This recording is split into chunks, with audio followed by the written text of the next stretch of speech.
Today I'm here with Matina Davis. Yes. Right, Matina Davis from Lawton, Oklahoma. She heads up Lawton Whistleblowers, where she's had the system weaponized against her for pointing out the corruption in city politics there. I lived in Lawton when I was a much younger young man with my dad. My dad was one of his last posts. That was his last post before my parents got divorced. Was Fort Sill. So a little bit familiar with the politics around Fort Sill and how all that takes place. You got entrenched contracts there that have been entrenched for decades, literally for decades since Fort Sill started. So it's well over 100 years, people supplying food or calls or transportation or any clothes, any number of things that get provided through the city, through the municipality and all that sort of thing. And everybody gets their little piece of that pie as it comes through, right? You're right. Right. And when you start threatening their little piece of pie, they get really upset, and that's when they start weaponizing the system to come after you. Yeah. So tell us how yours got started. What happened? What brought you to their attention and them to your attention? Well, it was brought to I was going to these meetings, and I was just observing the meetings, and I started recording them, and I would go back and I would look at the meetings. And the name, the Radliffs, the city attorney at the time was John Radliff. Then our city manager had left due to something. They won't never tell us why they leave, but they leave. We might need to dig into that, huh? So John Radliff was the city attorney / city manager for about, I'm gonna say close to about 6 months or so. Mm-hmm. And he have a wife named Dr. Christina Radliff. She runs the chamber. And they start bringing in this FISTA, which they said it has something to do with Fort Sill. But I noticed Fort Sill keep a logo, and that FISTA didn't have a logo. But when Dr. Christina Radliff went up to the city council meeting and asked for $1 million to start her company FISTA, her husband was the city attorney, John Radliff. So he approved it. And then he just moved to the next seat and put on the city manager hat and signed off on it. And I was like, they can't do that because that's a conflict of interest, and that's your wife. Self-serving is what it's called. It's called self-serving. And so the chamber, let me back up. The chamber put the job on Indeed, to hire somebody for the board of directors. Right. People were putting in applications. And then Dr. Christina hired herself. So when I started... I'm sorry, I know I'm laughing. Their audacity never ceases to amaze me. She put on the post that, don't apply if you're not of the community. So I'm like, the community? What is the community? So I started looking. I ran up to the Attorney General. Come to find out, in my opinion, the Attorney General is friends with the Radliffs because he didn't do anything about it. We've got an AG right now, Mr. Drummond, whose family has benefited a great deal from the rape of the Native American people here in Osage County. And he put on a good face like he was going to do something about something or anything, and rattles his saber and sticks his chest out, but he doesn't do anything, as you've noticed, I'm sure, as you've noticed, when it comes to actual corruption in our state. And that's why there's legislation coming forward. I don't know if you're aware of this, where there's legislation being presented to start an inspector general's office here in Oklahoma to look into all the things that the AG refuses to look into and prosecute. I'm so happy it's coming because when I went to the Attorney General office, I was going up there every day, and then I started going with big cardboard signs with all the people that's corrupt. Mm-hmm. He's sending people down telling me take the paperwork and go home. You can't even see him. You can't even see the people directly in his office. I couldn't get past the lobby. They was just running me down the paperwork. I said, I'm gonna fill it out right here. I'm gonna fill it out right here. And then I just kept getting these answers back from the Attorney General. It's not in our jurisdiction. And I kept saying, not in your jurisdiction. So I just kept going. And once I started talking about that FISTA, I started getting hit with charges. I just started getting hit with different charges. It's a city council person. Her name was Miss Johnson, Councilwoman Johnson. This woman would always harass me at city council meetings. She would always approach me with a man. She hit me with some paper one time on my shoulder, trying to get my attention to speak to her. And one city council member told me to stay away from Miss Johnson because she's going around telling people she's scared of me. So once I hear that information, I'm not going to deal with you. Right. So you coming up hitting me with paper, and I'm reporting it to the city. I'm emailing the city and the city managers. About the city. Yeah, about the city council person. About the city. Yeah. They wouldn't do anything about it. Of course not. So January the 14th of last year, 2023, I was at a STEM event. Public event. The whistleblowers show up, and we do what we do all the time. We just record the events for the city because the citizens complain that there's no transparency. They don't know what's going on. So we go to meetings and we record. You're offering transparency. So we start picking up followers on our page, and they was like, we didn't know this was going on. But back to the STEM event, I walk in the event. The little girl that I have on the video introducing the games in the stages is my cousin. Okay. It's my cousin, Right. my family. Right. So there's a bunch of kids over there. I don't record people kids. I went over the kids. Right. And I'm just going around. And as soon as I hit the end button on my phone, Miss Johnson is running from this side, from across the gymnasium with a tall guy. He's 6'8" to be exact, because we just had court. She yelled, she ran at me, who told you to record? Who told you to record? If they're in a public place, you have every right to record, period. End of discussion. Who told you to record? Who told you to record? This is a private event. This is a private event. So I look at the whistleblowers. I say, I'm not going to get This was a city, a Lawton event, right? Yes, at Cameron University. There's no such thing as a private event. Right, go ahead. Well, I got charged with a crime for videoing kids. But you didn't video any kids. I didn't. They couldn't even prove the video. So I look around my family, and they was like, I said, I can't do this anymore. I cannot do this woman approaching me. I said, I'm going to have it documented. I'm from Dallas, Texas.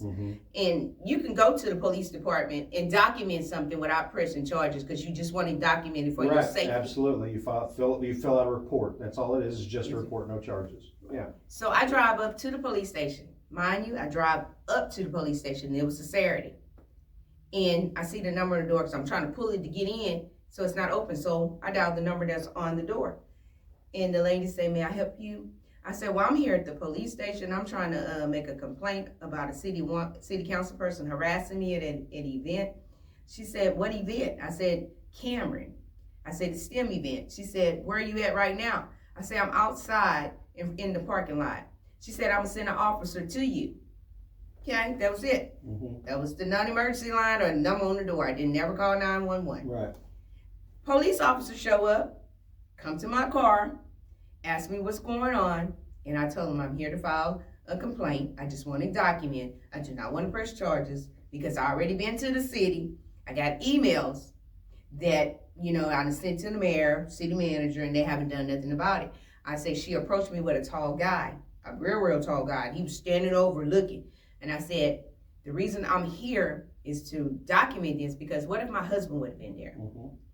And then my cousins or somebody would have came in and seen this tall guy hovering on me. It would have been a different altercation. He said, yes, you're doing the correct thing. You're doing the right thing, ma'am. His phone rang. I don't know who was on the other side of that phone, but they was adamant about trying to make me press charges. And he was like, she do not want to press charges. I'm giving her this yellow piece of paper, and I'm going to let her know she has up to a year to file charges. Right. We drove off. I get an email on the Sunday, the following Sunday. It's the 14th, 7 days from there was the 21st. At 5 o'clock p.m., I get an email from the city manager / city attorney. I'm aware that you have received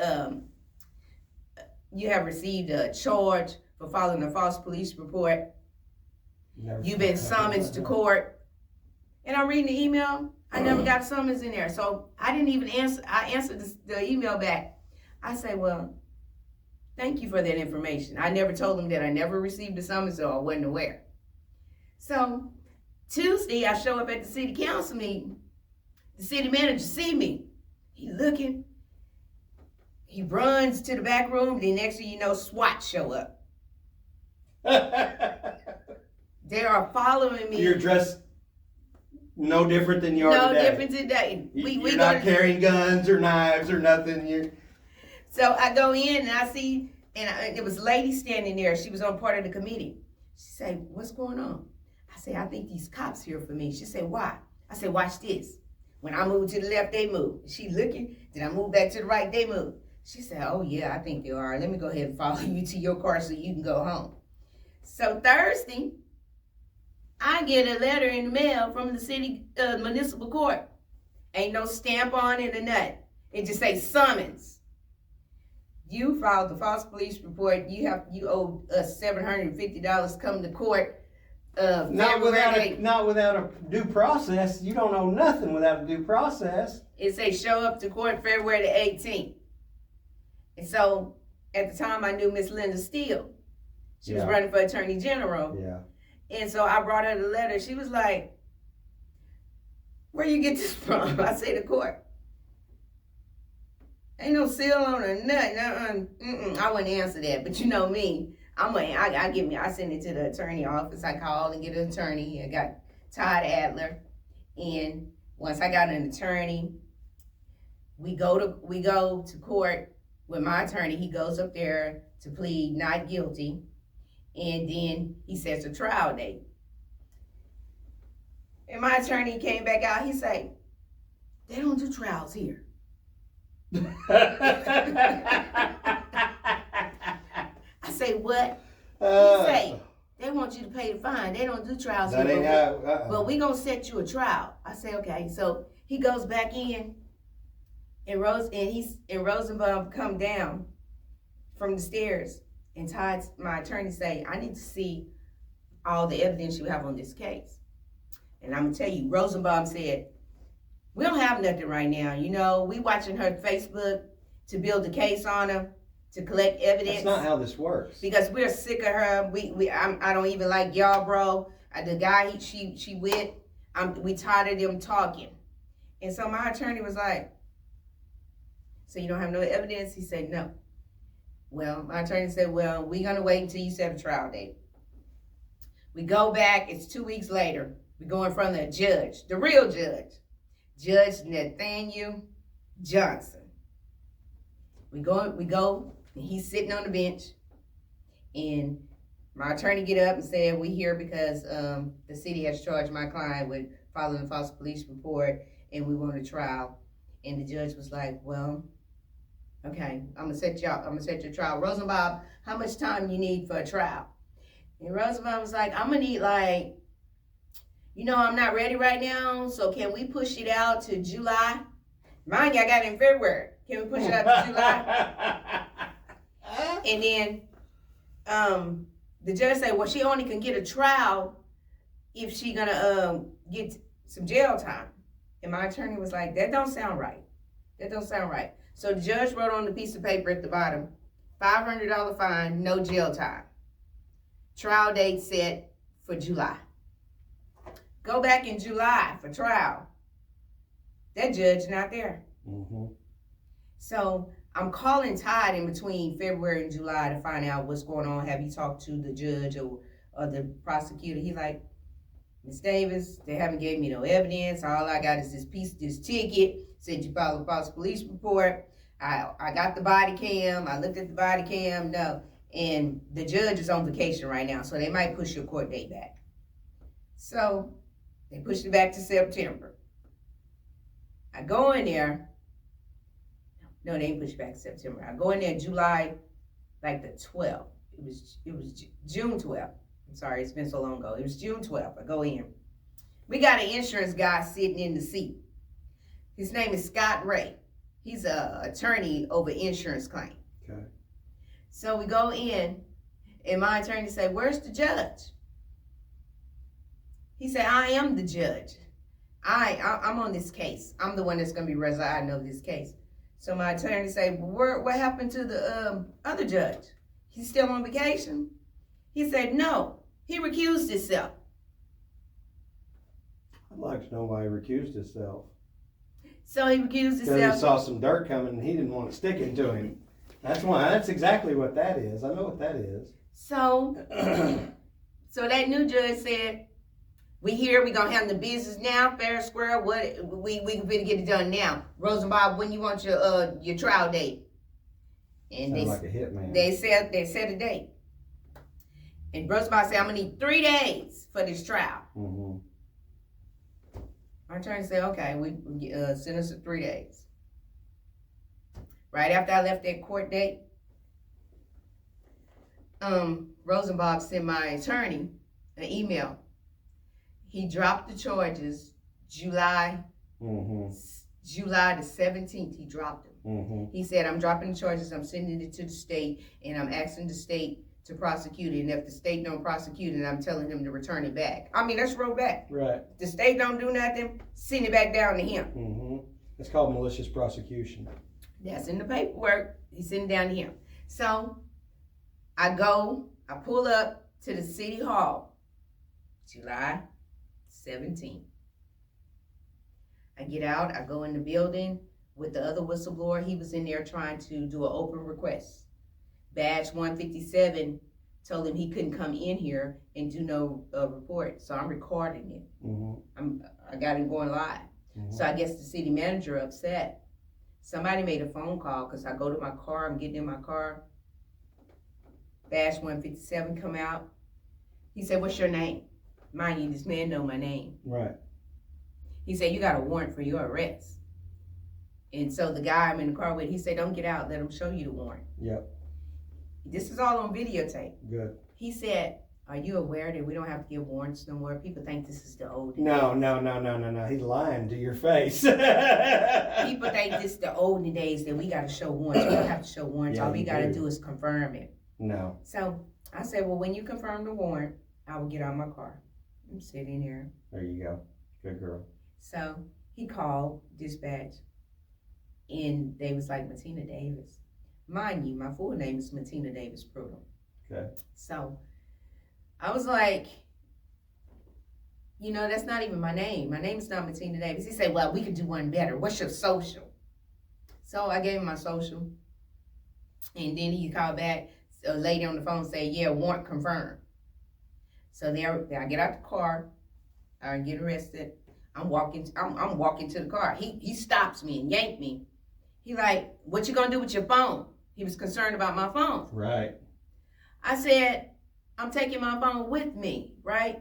He said, well, all right, get your phone. Get your phone from Yarborough. Get it from Yarborough. And why you hang with him? All of this is on tape. So I'm in the car, and all he talked about was Yarborough. Man, why you hang with that guy? Why you hang with that guy? Why you hang with that guy? And I'm not answering no questions. He just talking about Yarborough. We get to the city jail, the police department. Go in there. The lady said, what's she here for? He said, she have a warrant. So the lady looking on the computer, the lady said, she don't have no warrant here. I say, it's coming. She said, what you mean it's coming? I said, Judge Swan fit to sign off on it. Judge Swan fit to sign off on the warrant. So I'm telling you, the jailers came around, like we sitting here, they all around, they watching the machine like this to see. So the paper come, the little boy say, bingo, it's Judge Swan. But she's not supposed to be here. She's supposed to be at the county. So mind you, I got 2 mugshots. I got one at the city. Then when I got to the county, I got one at the county.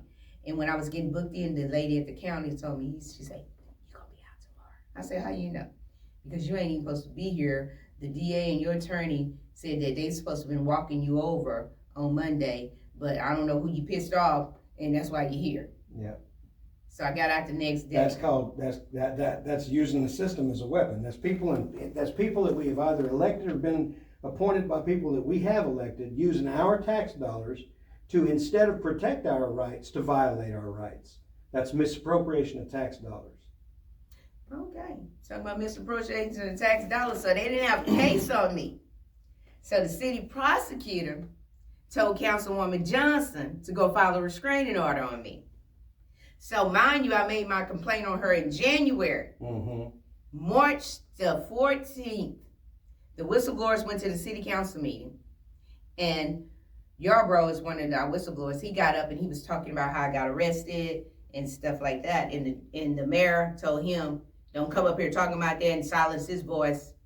and had the police stand around him while he was talking about what was going on with me. So the mayor silenced his voice. So that's a First Amendment violation. So I got served that night. That's used, that matter of fact, that's a First Amendment violation under color of law, because without his position, he could not have enforced what he was enforcing. So that means that he only acted under color of law and did so in order to violate someone's rights.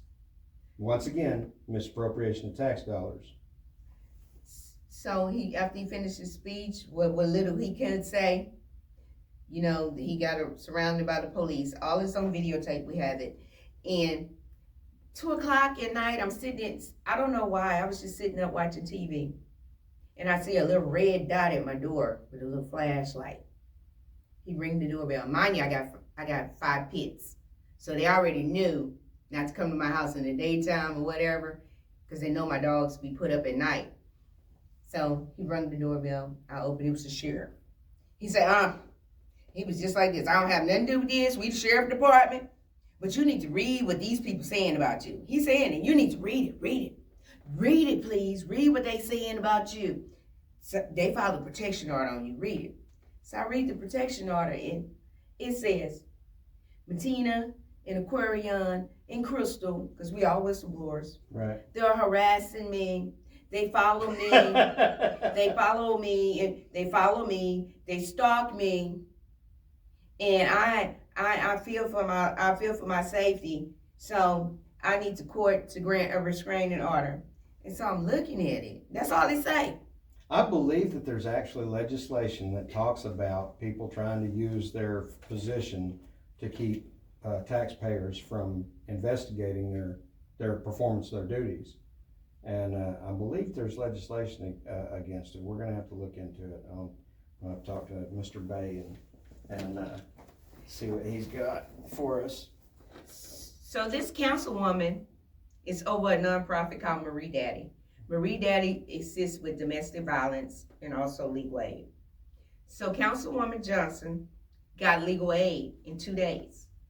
The legal aid office was closed. That's the time when it was COVID, and people were calling for evictions and stuff like that. More abuse of authority, yeah. And so they were shutting the public out, but she got it in 2 days. Right.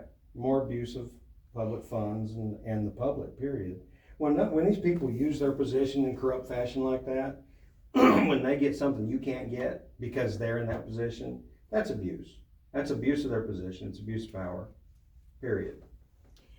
And after she filed a restraining order and got her legal aid, we started going back to the city council meeting. They hired private security. I got private security.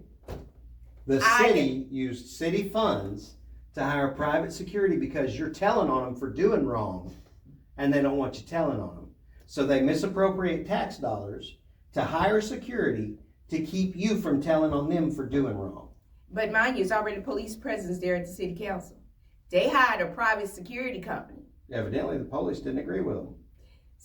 So when I come through the door, security. I got my own personal security, and you know I got cool with the security because he's just doing his job. Right. I'm like, you just doing your job. I say I feel famous. He's standing right on my neck every time I'm going. He's sitting right there where the city council meeting, and the public looking like, making me look like a criminal. Like right. what's going on with them? Intentionally making you look that way. Yeah. And so I wrote the security company. The security company wrote me back and said, John Radcliffe, the city manager / city attorney, hired us to follow you because Councilwoman Johnson has a restraining order. Have you looked into filing charges on him for misappropriation?